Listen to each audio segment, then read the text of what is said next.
Well, hey guys, welcome back to Waters Family Homestead. Well, as you can see, I'm on the back side of the chicken pen. So the female turkey has been, that darker one has been disappearing more and more here lately. And I've let her in the pen a couple times, and she flew in the pen one time. So I'm pretty sure that male is fertilizing her, but I don't think he's doing the job properly. I don't think it's going to work. But y'all know I've walked the wood line during the day and at night looking for this female turkey. We've got these low 20s, teens temps possibly coming, starting tonight. And I've been looking for where she's going, and she always comes up this side of the run. So I know she's over in this area somewhere. So it's been about 10 minutes looking. And I didn't see her, and I ain't see her.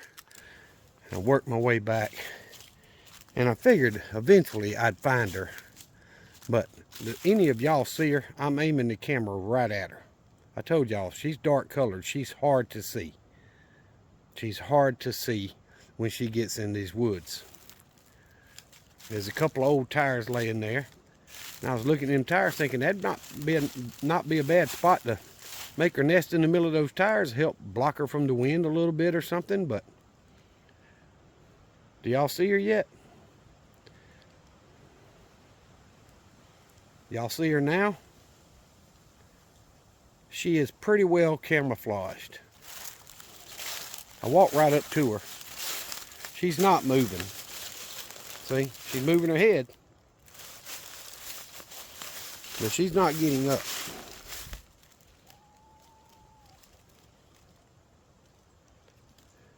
I guarantee you she's sitting on some eggs up under there.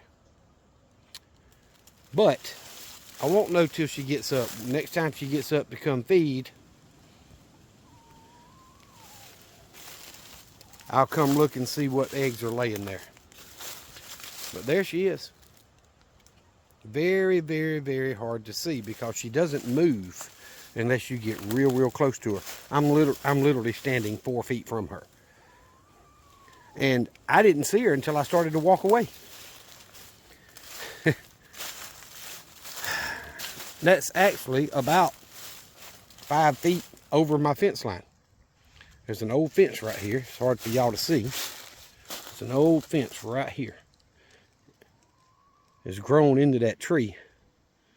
She's about 5 feet over the fence line. She's made her a nest right there, and she thinks she's going to incubate some eggs. And there's no way those eggs are going to hatch. It's going to be too doggone cold. And I don't think they're going to be fertile. But I have no choice but to let her try to finish. I mean, maybe it takes 28 days for a turkey egg to hatch. So maybe the cold weather will be gone by the time those eggs are ready to hatch, if they're fertile. But guys, you can't see that bird from here. If she lays her head back down the way she had it, I can't even see her, and I'm looking at her. She's well camouflaged. But either way, I've walked this wood line, know she's here somewhere. But I found her. And she's definitely setting her. She'd have got up when I got that close to her. All she did was make a little noise and move her head. She ain't getting up off them eggs. Lord have mercy.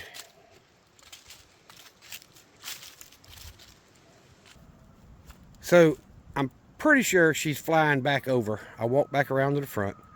I'm pretty sure she's flying back over the fence and getting in there with that male trying to get fertilized and eat and drink, all that good stuff. But that back wire right there was so slack yesterday it was hitting the fence, and I wasn't getting the shock. It was shorting my fence out. So I walked the fence line until I found it, and I tightened it up.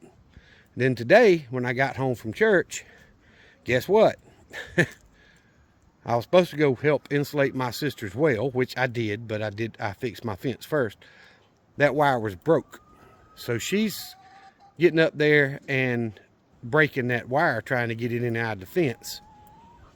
And I added some to it, and I left enough to where if it breaks again, I've got plenty to put it back together.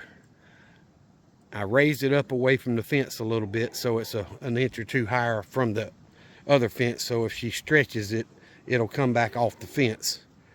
But we're just not getting a lot of sunshine either, and that's a solar charger, so I'm sure that battery needs to charge for a few days, but it is what it is. Chickens are doing well. Now, y'all know I've got that one little one that I showed you in the other video that's coming from the neighbors. And I fed it, let it in, it flew back out.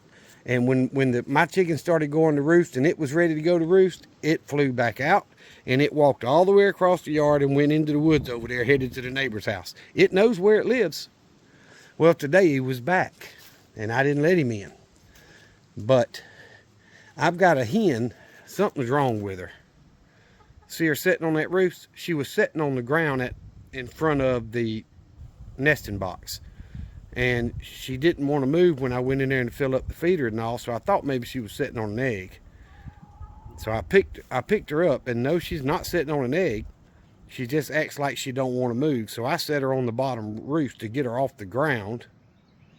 And I don't know what's going on with her. None of the other hens are acting like there's something wrong with them. She may be egg bound, having trouble passing an egg or something. I don't know. That does happen frequently with chickens. And I'm not going to put her in a warm bath and try to help her pass that egg and all. I'm going to let nature do its job. Hopefully she'll pass the egg if that's what it is, and she'll be fine. If not, she won't make it. But I've told y'all culling the herd or the flock. I have taken out one more chicken, and it was a black sex link that was picking on him, on Sue right here. So that's 3 I've taken out that were picking on him, and the black sex links learned it from the Rhode Island Reds. So if they just, you know, lightly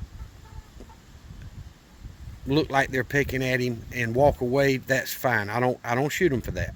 I shoot them when they're actually following him and pecking down to the skin, causing a problem. So that's 3 that I've taken out, and I had 30 in here, so that brings me down to 27. But I'm worried about this temperature tonight, because this water line that runs down here to the chicken pens is only a few inches deep. So it will freeze in this kind of weather, and we hardly ever get this. So it also runs from that faucet right there at the end of Sue's pen, runs underground, and I'm gonna show y'all, so I hope I ain't moving the camera too much. It runs underground up this edge of the building, and I've got a faucet on the front corner of the building up there. And I've got that faucet just about a steady stream of water coming out of it. I'm going to try to prevent the line from freezing. I know their waterers will freeze, and I'll just bring out a gallon of warm water and pour in there to give them water a couple times, you know, when I get home, and then again before dark, that kind of thing, to make sure they've got plenty of fresh water. But that line is going to freeze up, or at least it's very possible. So I'm trying to leave that faucet running. I've already checked all my lights for heat. They all work. I checked the pump house light and Sparky's light and make sure that they're working still, so they've got heat when it gets cold. Because for the next 3 or 4 days, it's not getting above 40 degrees very much. So it's very possible that their lights will come on and not turn off for 3 or 4 days. So I hope not. I hope we get a little warmer than what they're forecasting. But just in case, I'm trying to do everything I can to make sure they're fine. And I don't like to let Sweet Pea in the house. She's an outside cat. So I don't have a litter box anymore, but I'll let her in at night and then let her back out the next morning. And she'll have to fend for herself during the day. She normally gets up in the straw bale back here and makes her a bed in there. But that's about all I can do as far as preparing for the cold. The new rooster's doing his job.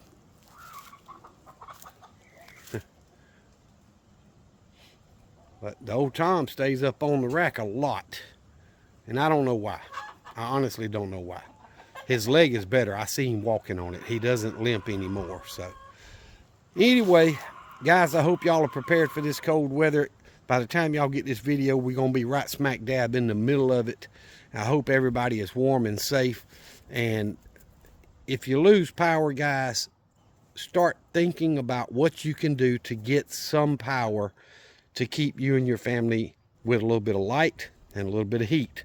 Now, heat without a solar system is very hard to do, but get you a doggone propane heater and set it up. Make sure you crack a window for fresh air, just a little bit, but get you a propane heater and get it set up in your house so you've got a warm place. But do not do that in a sealed house. Now, you got to crack a window, okay?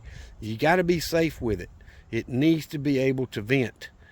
And get you a carbon monoxide detector and set it up in the room where you've got the heater set up, just in case. So anyway, I hope everybody's warm. I hope everybody's safe. Y'all remember what I've always told you. Jesus Christ loves you, and so do I. Y'all be safe, be warm, be prepared.